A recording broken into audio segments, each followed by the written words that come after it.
High, তোমরা কে কেমন আছো? আমার ভিডিওগুলো একঘেয়েমি হয়ে যাচ্ছে, তাই না? কিন্তু কি করব, আমি তো আর বাইরে বেশি যাই না। যাই হোক, আজ সকালেই বাজার গিয়েছিলাম ঠাকুরের ফুল, বেলপাতা, সবজি আনতে। বাজার থেকে এসে স্নান করে পুজোটা দিয়ে দিলাম। আজ অনেক বেলা হয়ে গেছে। পুজো করে আনাজগুলো কেটে নিয়েছি। যা গরম পড়েছে, এখন তো সবাই চাঁদটাকেই খুব ভালোবাসে সকলে। তাতে সূর্যদেবের রাগ হচ্ছে, তাই তার মাথাটাও গরম হয়ে যাচ্ছে। এত গরম হচ্ছে তাতে আমরাও হাঁসফাঁস করে ফেলছি।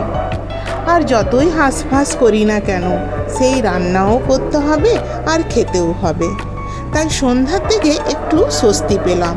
একটু ঝড়, তার সাথে একটু বৃষ্টি, বেশ ভালো লাগলো। তোমাদের ওখানে ঝড় বৃষ্টি হলো নাকি? কমেন্টে জানিও।